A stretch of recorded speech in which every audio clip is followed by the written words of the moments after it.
Orc, the bardic paladin, who sings and plays again. He tells the tales of glory and weaves a magic story. He'll join you at your table and ask you to share a fable. Heroes of humble origin, villains who must be fought again. No matter their skill or prowess, the people in life are countless. So we pray you heed our request. Enjoy this tale of sidekicks and side quests.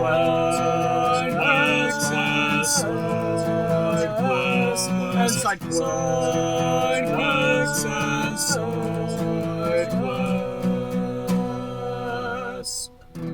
Episode 6, Grunty, the Zombie Necromancer. Welcome to Sidekicks and Side Quests, the Dungeons & Dragons podcast that helps to put humans back into humanity and breathe life into your campaign NPCs with backstory and bravado. That's right, we're building a world, one character at a time. I am your host, Kurt Krenwelge, the Bardic Paladin, and I'll be joining Elyse Basile at her table in the Levitating Platter. And, I happen to have found an open table, so let me just squeeze in here. Oh, hello. Might I ask you to introduce yourself to our lovely podcast audience? I'm Elyse. I like to play instruments. What else would you like to know about me? Well, what is it that you find yourself doing on a day-to-day basis most days? Well, I pick up around the house. I like to write. I'm trying to learn Spanish right now. Cool. Mm-hmm. And mostly just, let's see. Just living the high life and taking it easy? For the most part, yes. Cool. Well, so I take it then you have some experience with Dungeons & Dragons, is that correct? Yeah, a little bit. Have you played before any of the times that we've ever played together? You guys were my first group. So. Oh, really? Mm-hmm. Okay, so 5th edition is your first system then? Yes. How have you liked the system? Well, I can't compare it to anything else, but okay. I've liked it, so. But it's you feel like it's fairly easy to pick up. Like it's not too much of a learning curve. Well, it was a little tricky at first, but with help from experienced players, I was able to pick it up, so. Cool. Well, so this podcast is called Sidekicks and Side Quests. So for the interview part, I like to ask the first question pertaining really to sidekicks and ask, do you happen to have a favorite NPC character, whether it's from one of our Dungeons and Dragons games or thinking back to like your favorite RPG video games or stuff like that from literature or movies? Like, do you have a favorite NPC character and why are they your favorite? Ooh, that's a tough one. There are a lot of I don't know, maybe the cats. There's some tabaxis wrestling here in the back of the bar. I think Randolph and Mr. Underhill are going to have to break up that fight.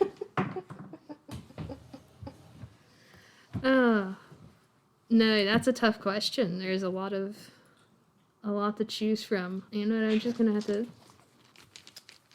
name a decade, actually. That might be. How about a game within the last 5 years? 5 like years. a favorite NPC from a game in the last 5 years. 5 years. All right. And that would be 2015, so that's actually not too... Yeah, you don't have to dig that far deep into your memory recesses. Well, there are a lot of NPCs. Most of them don't stand out. So. Mm-hmm. Any that you just find humorous or anything like that? Like maybe even weirdly, like this is a weird NPC, but that you kind of like them because they're so weird? Well, that was actually 7 years ago. Well, I mean, it's fine. It's just whatever one you find interesting. Well, maybe I can help narrow it down. Is there what's one of your favorite games that you enjoy playing? Let's see. I like playing Ni no Kuni, which is a JRPG. Okay. Is there a favorite NPC character that you happen to like from that game? Yeah, but I think Elizabeth just reminded me of one of my favorites from our campaign. Oh, okay. What was his name? Stefon? Oh, yes. There was a very strange doorman at a tavern on a pirate island who talked like the Bill Hader SNL character Stefon. Yes, that was a very fun one. Yeah, he's a pretty solid choice. Like everyone in the group cracked up laughing when Elizabeth first introduced this Stefon character, and me not really knowing, I was kind of like a little like, what? But everyone else seemed to get exactly who it was and enjoyed the character quite a bit. Yes. And so you find him to be your favorite character just because of he was exactly like the SNL character. He was very zany. I never had another character like him, so I never had an NPC that served flaming dwarf before. So. Oh right, yes, there was all kinds of weird things going on that tavern and that inn. All right, so now shifting it to the side quest aspect. Whether it's from your favorite JRPG or from the D&D that we've played, what's one of the favorite side quests that you've gone on? I think this one's a bit tragic, but do you remember Final Fantasy XII?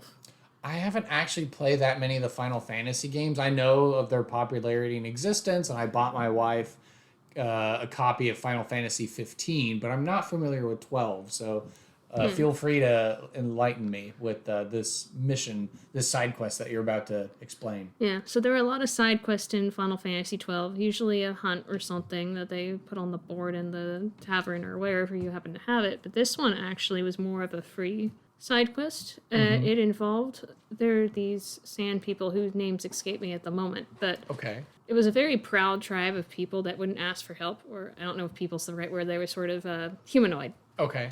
But one of them enlisted or asked for the help of the party. Okay. And so he asked for help in defeating this giant tortoise that would eat their people. Mm-hmm. And so we go and we kill the tortoise, but the tribe kills him because he asked for help. And so that always struck me as a bit tragic. But the tribe killed the person who asked. Oh. Because the tribe actually liked the giant turtle? No. They were trying to... The giant turtle was a menace to them. Okay, it was a menace, but as a tragedy, they were like, hey, this guy who asked for help because we're so prideful and not wanting to ask for help, his punishment was he had to be killed by the tribe? Yeah. Interesting. Wow, there's a lot there, and it kind of explains and gives details to that that tribe of humanoids. Mm-hmm. Interesting. And then here to round out the final part of the interview portion of the show, what are you passionate about and why? What am I passionate about? Exactly. Let's see. I'm working on a fantasy book right now, so I'm very passionate about that. Okay. And I had to build a world about that for my capstone for my final project when I was in college. Mm-hmm. Also passionate about music. Right now I'm just listening to it for the most part. I do play a little bit every now and then. Mm-hmm. Besides that, I can't think of anything at the moment, but... That's cool. Are you going to, self-publish that novel? Is that the idea? I think so, and part of the reason is I don't know if it fits a genre mold at the moment, so... Okay. There's actually one author I know about who wrote a samurai fiction, but he realized that he wasn't going to get published a traditional way because no one's looking for that, and so he decided to publish it himself. Okay. And so that's how I found out about independent publishing. Okay. Well, we certainly wish you the best of luck, and, we'll all be happy to read the work. Oh, thank you. And now comes the part where we go to NPC creation.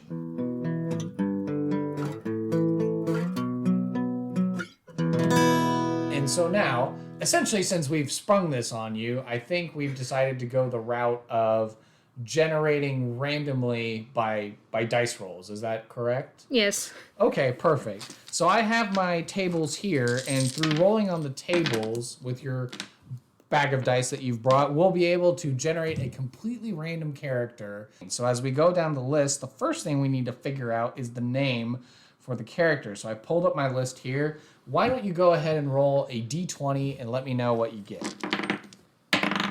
15. 15. So the name we come up with is Grunty. A Grunty. Grunty. So far we're working with Grunty. And now let's see. The next part is Ancestry.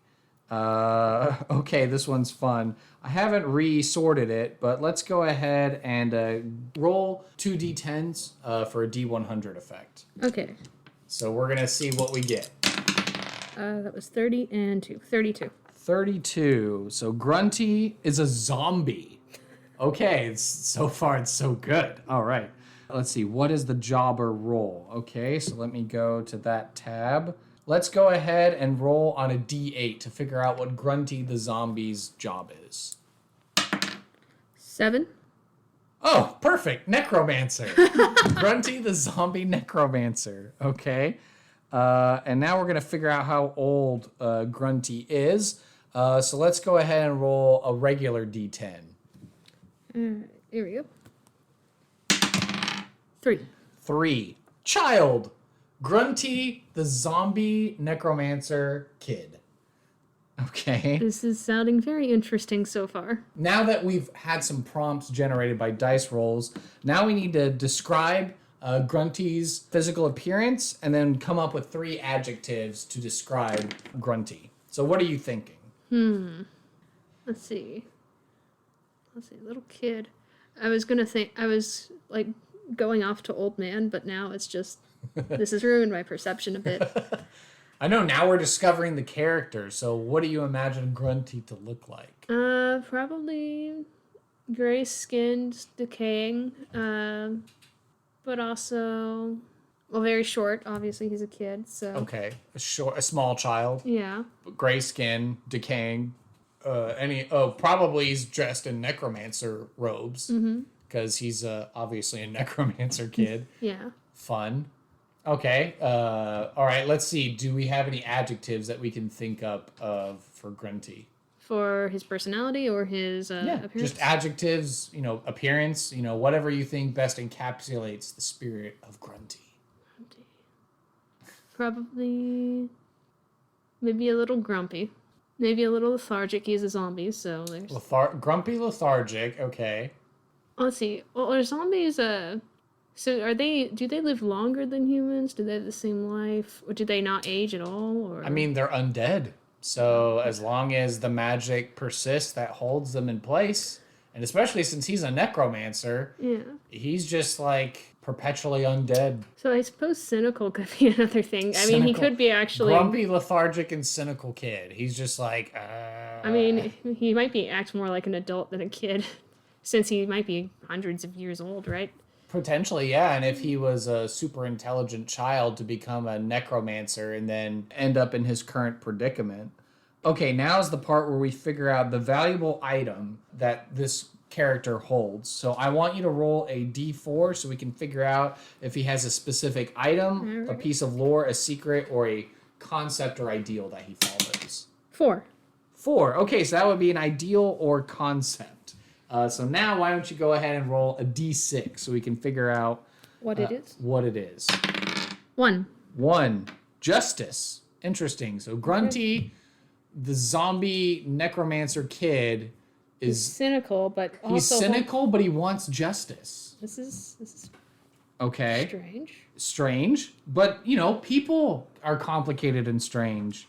And now, if a group of adventurers are going to run into Grunty, and Grunty decides, hey, I want to hire these adventurers to go on a side quest for me, what side quest would it be? Let's roll a d12 and figure out what that's going to be. 10. 10 is rescue someone from custody. Can we elaborate and build out this character? Build out the character and probably also build out the side quest that he would be willing to give a group of adventurers. So he's a necromancer, he's a kid, but he's also a zombie. He is cynical, he's grumpy, and he's lethargic, but he cares about justice, and he wants the party to rescue someone from custody. So is he necessarily an evil guy? Or is he like anti? Is he like necessarily? Maybe bitter would be better than cynical, but I'm thinking he hires the group of adventurers. So he's about maybe 50 to 60 years old. He hires a group of adventurers to rescue his twin brother. Okay. Who's about 50 or 60 at this point. Oh, interesting. Mm-hmm. Okay. And so why did he become a necromancer in the first place then? Was it because... Well, he and his brother were taken in by this necromancer, but something went terribly wrong. Okay. And Grunty ended up becoming a zombie. Mm-hmm. And he was essentially like the sorcerer's apprentice, but instead of animating a bunch of brooms and ruining, with buckets of water, it was like, oh, I got turned into a zombie. Mm-hmm. Okay. And so where is his brother being held prisoner then? And his brother is being held by some local lord for the crime of necromancy. Okay. So the brother's being held as like a bargaining chip, or No. the brother also dabbles in necromancy? I think the brother would as well, so. Okay. Interesting. So do you think Grunty and what's the twin brother's name? If he's Grunty and Monty. Monty's not bad. Let's see. I was just trying to think if you had a rhyming scheme. So it was like Grunty and Snorty. Grunty and Snorty. Okay, Snorty. Snorty, his twin brother Snorty. Okay. So his brother Snorty didn't become a zombie as a child, but he ended up growing up and becoming a full-fledged necromancer, but then he somehow got arrested for the crime of necromancy. Mm-hmm. So would you consider Grunty and Snorty to be like evil characters, or they're just kind of doing their own thing? Probably more doing their own thing, I think. Because this certainly is, could bring up a lot of ethical questions and moral questions for a party to encounter. Like, oh, hey, I'm just a child zombie necromancer, and my brother's been arrested. So yeah, or perhaps even better. Even better. His brother accidentally turned him into a zombie when they were kids. Mm-hmm. Oh. And he got held by, and he got arrested for that. And they didn't want to execute him because he was a kid, but they never wanted to let him go either. Oh, so he's just been life in prison. Mm-hmm. Oh. But the brother needs him to unchange him? Mm-hmm. Interesting. Okay. Well, I think this is the perfect segue then into Random Encounter.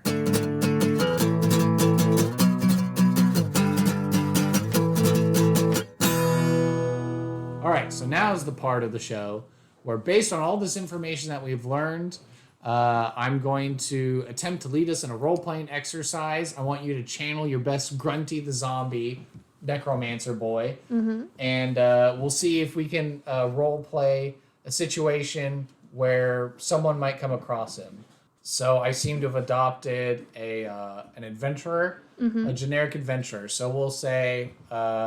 I think the name I came up with was Duncan. So we'll say Duncan is exploring a necromancer's tower, thinking it's abandoned, thinking he'll find some loot, and all of a sudden he stumbles across this small zombie boy. So, all right, and here we go. Cutting these vines down. This abandoned tower smells of adventure. After my last escapade with helping a tree ant with a distraction so that we could mobilize a victory, surely exploring this old abandoned necromancer's tower should yield quite a sum of gold for me to... What is this? I'm sorry, do you always talk to yourself? What? Are the undead speak? What do you think, moron? Oh, sorry, let me put my sword away. Oh, thanks for trespassing. Well, my apologies, sir. Forgive me, I've never met a zombie that talks, let alone a zombie boy that talks. I'm older than you. Well... Don't call me boy. I apologize. I'm quite sorry. Yeah, well, you know what? If you're really sorry, not that you could do this anyway, you'd go get my brother back. Your brother? Well... What about your brother? It's a long story. So once upon a time, before you were even born, probably, judging by how young you are, me and my twin brother were taken in by this necromancer. Wait, are you actually serious about helping me? Or are you just going to waste my time? What? I'm suicidally brave. I will take on any challenge at any task. Well, I may as well. All right. So me and my brother were necromancers to an old master who's long dead now. about 50 years ago or so, I think, at this point. And we were trying to bring back the dead, and my brother was the one casting the spell. But unfortunately, it horribly backfired and turned me into a zombie. And You're not going to eat my brains, are you? No.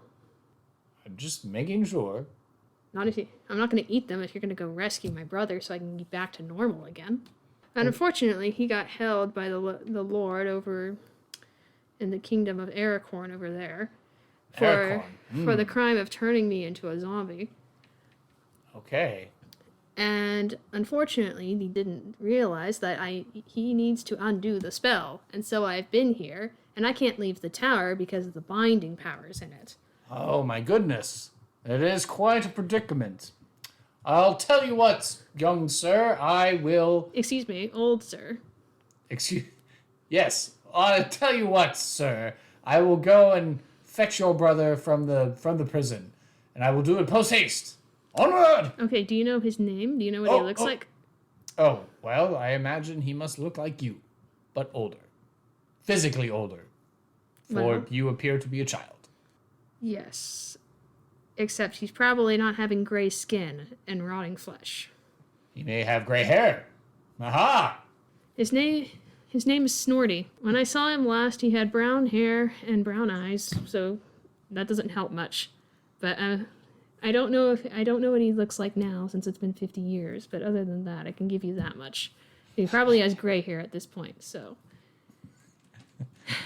All right. Now get lost. Oh, okay. After I ran all the way back to finish hearing all that. Okay, now I'm off. All right, and scene. All right. It's a pretty sophisticated take on an otherwise what seems like on the surface a silly character, but you presented him very well, and I would be excited to deploy Grunty, the zombie necromancer boy, into my campaign and see what would happen. And we're excited, listeners, as well, to hear your stories. So if you like Grunty, the zombie necromancer boy, feel free to stick him in your campaign, write your stories, share them on our social media, and then let us know where Grunty ends up. So now for final thoughts, what do you think of this particular podcast and this experience? It was fun. I enjoyed it. It was a nice quick exercise into... Yeah, I agree. I mean, because sometimes the Dungeon Master, we have to do so much planning, and, you can get a little overwhelmed, and, you can feel bad if all you're doing is just referring to Bobs and Janes in town, and there's, no real gravitas behind them. So it's, I thought this was a fun way to be able to outsource a lot of character creation, and to just make fun and interesting people, just like there are so many fun and interesting people in the world around us in our mortal lives as we speak. So, right. So is there anything that you can plug or share about your upcoming fantasy work? Is there a way that we can stay in touch with the project online so those who are interested can, get in touch and figure out when and where that's going to drop? As far as my book is concerned, so I have to... Exactly. Okay. Yeah. Is there anything online about that, or not yet? No, it's my first book, and I still have to finish the manuscript before I can get the other details set up, like the marketing and everything else. So, do you have a blog or something that people, or a website or something that people can keep in touch with you if they want to know more about this upcoming work of art? Not at the moment, because I wanted to make sure I got my book done first. Okay. And then I wanted to set up the site. So. Fair enough. So we'll be sure in the future to link back to this episode, and we will share the details of that work on this episode. So right now, at the time of recording, we might not have it, but in the future, you may be able to find a link here and go to it and let our friend Elyse know how she did on her first work. All right. And give her encouragement. So with that... thank you, Elyse, for being a guest, and we hope to see all of our listeners next time. All right. Thank you, Kurt. Alrighty. Bye-bye. Bye. Thank you for listening to this episode of Sidekicks and Side Quests. Be sure to subscribe to the podcast through Apple Podcast, Google Play, and Overcast. or feel free to save the RSS feed to use the app of your choice. Visit our website, www.sidekicksandsidequests.com, for links, write-ups of the NPCs, and to learn more about the podcast. To stay up to date and share your fan creations, you can like and follow the podcast on social media by searching for @SideKQ Podcast on Facebook and Twitter. The podcast is also on Reddit, so join our subreddit community at r/SideKQ Podcast to share your art, stories, discussions, and commentary.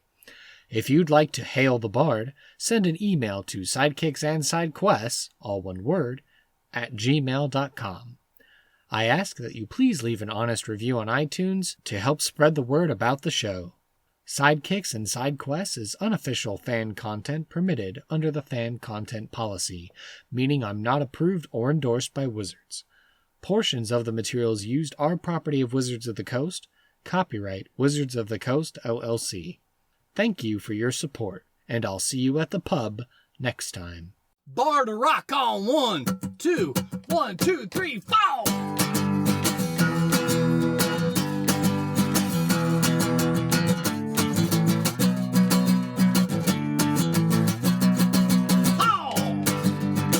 Sidekicks and Sidequests.